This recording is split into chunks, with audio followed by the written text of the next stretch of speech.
MMORPGs, or massively multiplayer online role-playing games. The keywords there are massively multiplayer. These worlds only come alive when thousands of players fill them. But what happens when the crowds disappear, when those bustling online worlds are left almost completely empty? MMOs have been around for over 2 decades. Some still thrive with hundreds of thousands logging in every day, but most didn't survive. Behind the scenes are hundreds of forgotten MMOs that launched with high aspirations and hope, only to slowly bleed players until nothing but silent, dead servers remained. I've spent a lot of time on this channel digging through these digital ghost towns. It always makes me wonder, why are the servers still running at all? There's no way it's profitable, yet they linger, frozen in time. And that brings us to today, where I stumbled across 9 Dragons. Over 15 years ago, this free-to-play martial arts MMO set in ancient China was Acclaim's flagship online game. Back in 2008, I first played this game due to a friend coming over and showing it to me. Its cities were packed and every zone was bustling with players. But in 2010, the publishers were unexpectedly acquired by a separate company, and 9 Dragons was shut down. The game then bounced between companies, relaunching 3 separate times, with each relaunch bringing back fewer and fewer players.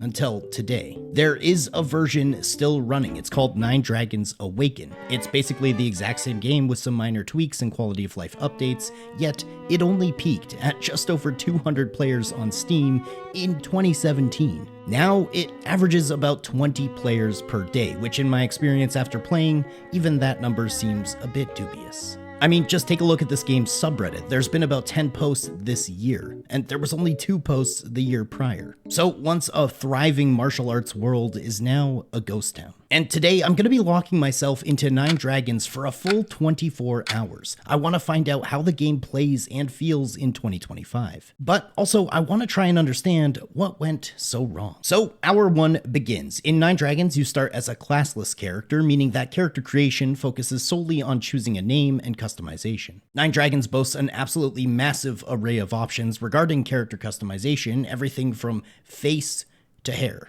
And that's pretty much it. Now, I'm not sure if you guys are familiar with the very popular live streamer, Nadeshot. He's known for his Call of Duty prowess and being the CEO of a popular esports organization known as 100 Thieves. Well, somehow I was able to create an exact replica of him within 9 Dragons. Seriously, FaceStyle 4 should be renamed to Nadeshot. Someone needs to send this to him because he might actually have grounds to sue, as they clearly appropriated his likeness. Anyway, I named my character Nadeshot, which coincidentally rhymes with my name, Waydot, so it actually worked out pretty well. I entered the game into Bamboo Village, and oh damn, okay, it's click to move. Honestly, 9 Dragons is already featuring that stereotypical graphical style of every MMO released between 2005 and 2009. It's similar to Guild Wars 1 and Dungeons & Dragons Online, and in its own way, it's sort of nostalgic. I took a quick look around to see if anyone else was around or if I could see any players at all, but unfortunately, it seemed like it was just me. It's always a little strange entering an MMO for the very first time and seeing absolutely 0 other players. Part of the appeal of an MMORPG is knowing that there are other players to not only participate in content with,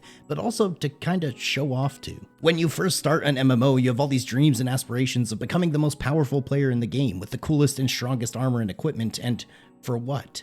Well, it's mostly just to show off. But in a game that lacks basically an entire player base, that whole element is gone. Anyway, I spoke to one of the nearby NPCs to get my first quest, and I spoke to her again, and she directed me to another NPC within the village. This brought up my minimap, and by clicking on the blue question mark, I was able to begin navigation, which started autopathing me towards that NPC. Anyway, I noticed these foxes, so I decided to try out some combat while I was here. Clicking on the fox indicated that I was in peaceful mode. Down here in the center of the action bar, you can see what mode or stance your character is in. You can click this button or press tab to change to combat mode so that you can actually attack. Now, combat in 9 Dragons is very simple. It's mostly just auto attack. You have this ability bar which you can fill with different abilities, but each of your abilities will just function as a different form of auto attack. But moving forward, I spoke with this other NPC, the Elder, and here you can actually choose which clan you want to be a part of. Well, kind of. You see, later on you will actually choose which clan you want to be a part of, and despite choosing that I wanted to be a part of the Wu-Tang clan right now, which focuses on the use of swords,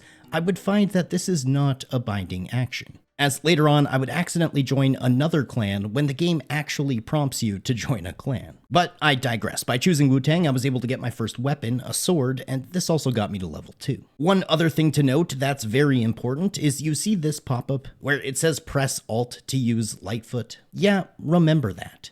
While I was playing, I missed this pop-up entirely, and the game never mentions it again, so just remember this moment. Anyway, next I spoke with the sword trainer who I was able to buy abilities from. Abilities are classified as Kung Fu, and after purchasing a new ability, you then have to train the ability in order to use it. For most Kung Fu abilities, this can be done at a training dummy, where you have to play this mini-game where you click when the circle is within the red parameters. You have to do this over and over into level 2 and then level 3. If you miss one of these, you don't have to start over or anything, and weirdly enough, the minigame gets easier and easier as you progress because the red parameters grow with each level. It takes maybe 2 minutes to learn an ability, but this seemed like such a strange and pointless addition to the game. It's a completely arbitrary, easy, mindless task with no penalties for failing that simply serves as a time obstacle in order to learn an ability. It's the type of mechanic that you would really only find in games released prior to 2010, so there's some charm to it, at least. But now with my new sword and my abilities, the foxes were absolutely no match for me.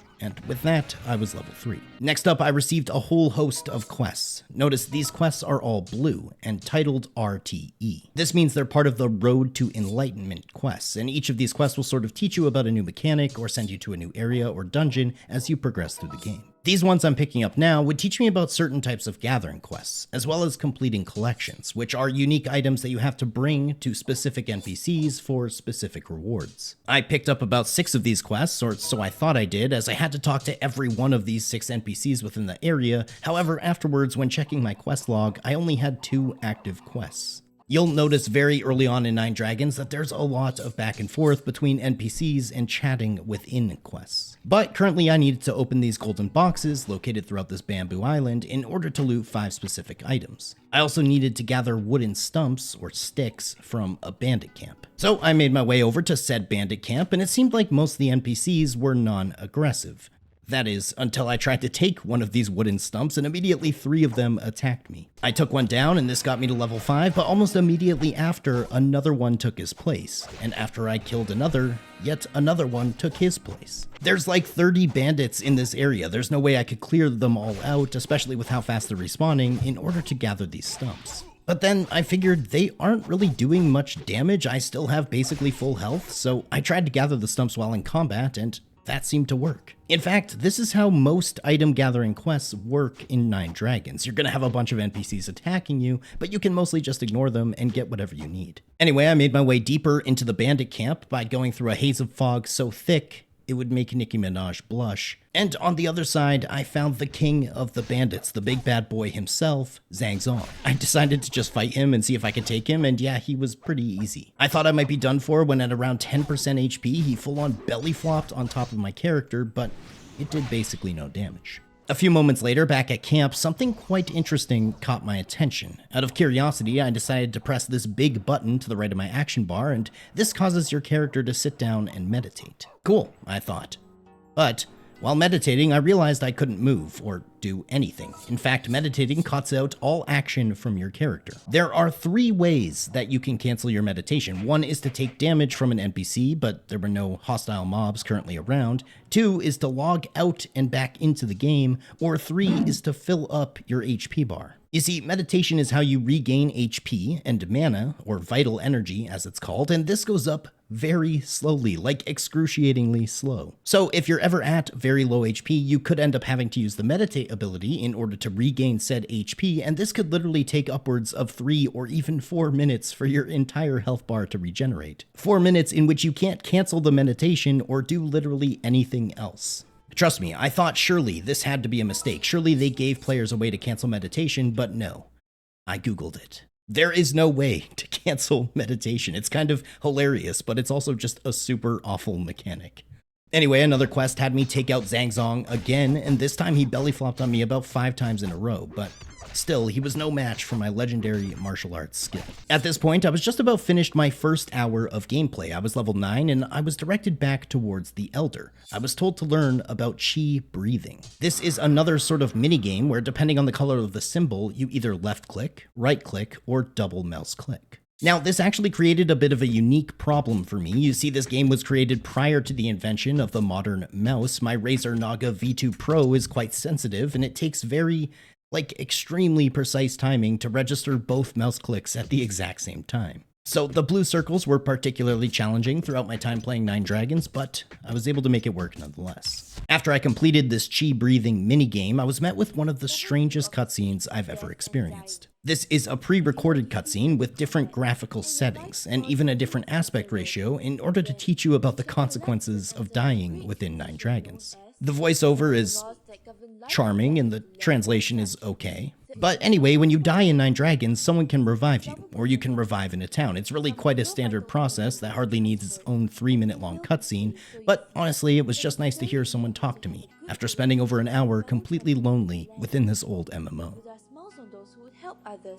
By using this reviving Qi Gong. Anyway, now is when you could kinda consider the tutorial to be completed. At this point, you're told to go tour all of the other clans within Nine Dragons. This is going to be how you choose your class. So you're given 6 different quests to go and tour each of the 6 different clans' areas. So I just clicked on the first available quest within my quest log and began the auto navigation run towards Baija village. I guess this is the location of the Beggars clan. So I ran and spoke to the leader of the Beggars clan. I figured this was fine and I was just participating in the quest as I had already confirmed earlier that I would be part of the Wu-Tang clan. But I should have slowed down and read the text more carefully, because as of this moment, I am now a proud member of the Beggars clan, whose classes focus on fist weapons and staves. Now, bear in mind, none of this was necessarily clear to me at this moment. I still hadn't actually picked a class. You see, classes work like this in Nine Dragons. You start the game as a vagabond.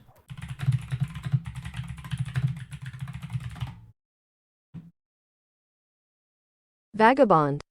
You start the game as a vagabond, and after the sort of tutorial, you choose a clan. Each of these 6 clans has 4 main archetypes: a warrior, a healer, a nuker, which is like a DPS, and a hybrid. Depending on the clan that you initially chose, this will change which weapons you use while participating in those roles or archetypes. So for example, a warrior from the Beggar clan is known as a vanguard, while a warrior from the Wu-Tang clan is known as a blue dragon. The vanguard will specialize in staff combat, while the blue dragon would specialize in swords. It's actually kind of a unique system that allows for a ton of replayability with all kinds of different classes that you don't really see in modern MMOs. Either way, at this point, I had made my bed, so to say, and it was time for me to lay in it. At this point, you're going to unlock a ton of questing within your clan's starting sort of village, and I figured my best bet was just to get to work and start questing. I talked to all of the different NPCs in the village. I had to fight some timid male thieves. I had to gather and bring items to NPCs. I accidentally sold a bunch of quest items to other NPCs, causing me to go back out and gather them again.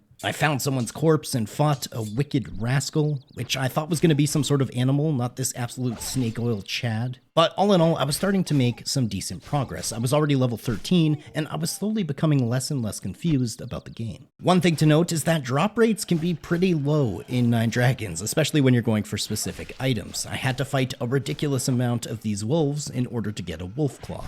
But this took me all the way to level 15. I spoke again with the main sort of NPC who runs the Beggars Guild questline, and interestingly enough, I noticed he constantly scratches his ass. I don't know why, this animation just loops over and over again. He scratches his chest and then suggestively turns around and scratches his ass while looking at you directly in the eyes. It's honestly pretty intimidating. This guy was starting to scare me. But he directed me towards a city known as Hefei, which is basically the main city within Nine Dragons. So I set my auto navigation and began running towards the city. The entire map within Nine Dragons is joined between zones, and they're honestly not too big. You can probably traverse the entirety of the map within 20 minutes. Maybe even faster if you know what you're doing. But the main city, Hefei, is the center of all action. If there are going to be other players online, this is where they would be. So I made it to the city, and honestly, within the first few moments I thought, wow, this game is truly dead. This is a complete ghost town. But then I saw him.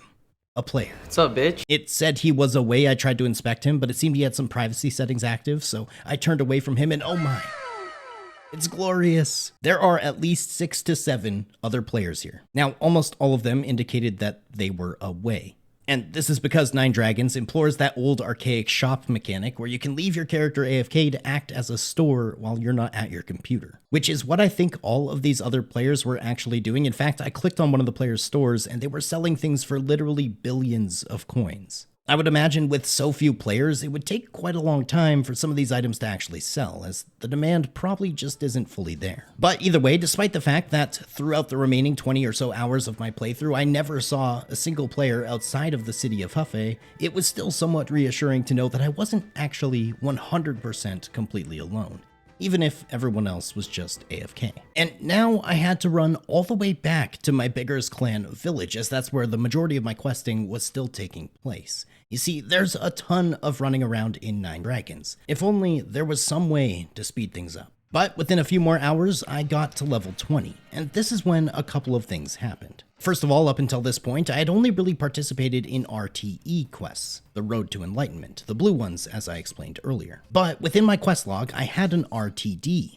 quest, known as Road to Dragon, and these are really the game's main story progression quests. Now, my first goal, or my first objective within this RTD quest was to learn the ability Beggar's Protection, which is a clan-specific ability. I wouldn't be learning this at the combat training dummy, like how I learned my skills previously, but instead at something known as the Qigong Training Ground. Now, something cool about the Road to Dragon quests is that instead of navigating to the quest location and auto-running there, you can actually just teleport directly to wherever you need to be. And I wish I was kidding when I tell you I spent the next 2 hours of gameplay in and around this area, accomplishing basically nothing. Well, almost nothing. So first of all, I found my Beggar's Protection ability, which is what I needed to learn in the Kung Fu or Abilities tab on my character sheet. I applied this ability to my action bar and I tried to use it, and it says that I cannot use this without finishing the training first. Now, hovering over the ability, it mentions that this can be learned at the Qigong Training Ground, which is where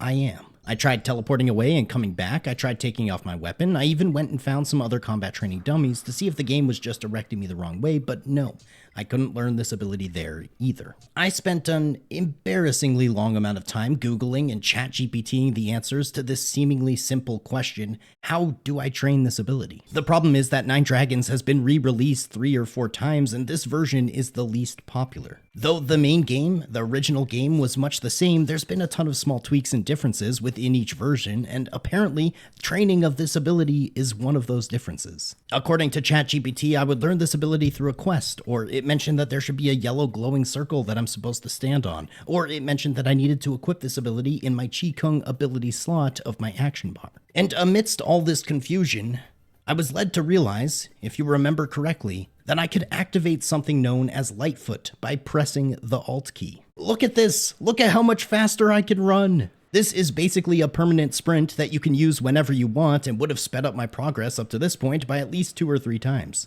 But because I wasn't paying attention when that tiny pop-up appeared in the beginning of the game, this mechanic basically completely evaded me. Now, you might be thinking surely that's going to somehow help you understand how to actually train this Beggar's Protection ability in order to further progress within the game in advance, but no. No, definitely not. This sprinting is just something I learned on the side. I ran about this area for so long trying to figure out what to do next, constantly consulting Google and ChatGPT, getting all kinds of weird and various ideas. I even participated in this somewhat separate quest to learn another ability. I even tried equipping a staff and learning all the staff abilities, but finally, eventually, I realized something. Have you ever heard the saying, keep it simple, stupid? Well, those little circles in the training area, you can click on those, it turns out. My entire time spent in the training area never once indicated that you can actually click on those. None of my research across videos on YouTube or consulting large language models ever indicated that I might be able to click on these stupid circles. It all seems so self-explanatory now. Yes, I'm a retard. Anyway, now that the ability was learned, I could finally progress with the Road to Dragon questline, and these quests are a complete game changer. The ability to teleport to your next objective at any given time means you're just absolutely flying through these quests, and consequently due to that, you're also flying through levels. Most of the quests are fairly simple: talk to this NPC, kill some other mobs, loot some things, and voila. Around level 25, I finished the first chapter of the Road to Dragon questline, and this was where I was finally able to actually solidify what class I wanted to be. So I chose to be a Vanguard Beggar, which is the warrior archetype of Beggar. They use staves, and my main stats would be strength and constitution. This also resulted in a free reroll of all my attribute points, which was much appreciated. And at this point, the hours just began to melt away as I continued questing. I got this cool new samurai helmet, but the gear progression in this game is very, very slow. You don't upgrade your gear too frequently, and when you do, it's mostly just cloth garments. Which is fine, it's staying in theme with the martial arts style of the game, and obviously I'm sure at endgame you can get some pretty cool looking equipment, but at least while leveling, I found it quite dull. I got to level 30 and then to level 40, and at some point I had to ask myself, what is the highest level? Apparently it's upwards of 250, something like 255, but it operates on a tiered system where getting the first 220 levels or so can be done in about 3 weeks. That's with a really efficient game plan. But the final 30 or so levels can apparently take years of grinding. The information on this online is fairly skewed and often misquoted as well, so it's hard to find concrete answers, but somewhere around level 250 is the highest level in the game currently. But now that I was able to sprint around, when I did need to travel some distances, it was just so much easier and faster. I can't believe I spent the first probably 5 hours of gameplay just walking everywhere like an idiot. Anyway, at some point around level 55, and with about 22 hours played so far, I was finally prompted to enter what would be my first real dungeon. This is known as Death Valley. This dungeon has 4 separate rooms or stages. The first room requires that you break these stone pillars, which are constantly spitting out poison gas. The second room requires you to defeat a sort of mini-boss in order to unlock the gate to progress further. The mini-boss is the Giant of Death Valley. Honestly, this was the first real challenge I had faced in Nine Dragons. Up until this point, I hadn't died or even faced any sort of real damage from an enemy. But this guy had already taken me down to like half HP, which is the lowest I had ever been. But finally, you move into the third room. The real boss room, where you have to defeat all the enemies within the room, which will spawn the boss. You might have noticed this timer here. If you don't kill everything before the timer runs out, well, you die. So I managed to take out all the little enemies in the room, which took quite a few minutes, but finally I was ready to take on the boss. And honestly, it wasn't too bad. He did a fair amount of damage, but I got him down quite easily. But that's when I realized I had only completed phase 1. And phase 2 was way harder. I would have to come back when I was more powerful or had better gear in order to take this guy down, because he was honestly chunking my health faster than anything in the game prior to this moment. So unfortunately, the timer ran out and I faced my first real defeat within Nine Dragons. The Valley of Death got the best of me. With all that being said, I finished up my 24 hours at level 58 on my Vanguard Beggar. A classless, nade shot looking character that I had made just the day prior was now a proud member of the Beggars clan, even if it was accidental. He could now wield staffs and deal absurd DPS sometimes. And I had learned the ability to sprint by pressing the Alt key. And most importantly, I had learned how to use the Qigong training field by clicking on those small circles. All in all, Nine Dragons was more fun and better crafted and less handholdy, but in a good way, than a lot of modern MMOs. There's something about these older games from the 2007-ish era that really holds up. There isn't this abundance of rushing to max level to face endgame content or a ton of pop-ups with microtransactions. It's just the game, and you can learn it and enjoy it and take your time and make mistakes, and that's okay. Like I said before, on this channel, I've played a lot of dead MMOs, and the vast majority are much worse than this game in almost every imaginable way. Nine Dragons has something really unique here, but due to publishing issues and developer issues, it just never recovered after its initial shutdown. To the 8 or so players who are standing around in Huffé trying to desperately sell their items, I hope you find your buyers. This game is a testament to a different time, and the people who stick around playing these games for thousands of hours after their prime, literally 4,000 hours on this Steam review, and that's just since 2017. But to those people I say, hats off to you. Because there's something so sad sometimes about exploring these dead games where player interaction becomes more rare than the rarest items in the game. Anyway, folks, I hope you found this one a little bit interesting. Let me know if you enjoyed the 24-hour style. I might try this on some other dead MMOs as well. Comment down below if you have any recommendations. I want to say a massive thank you to everyone who made it to the end of the video. Don't forget a like, a comment, a sub. Those things help a bunch. And if you really enjoyed the video, consider becoming a channel member. Anyways, I will catch you all in the next one. Later.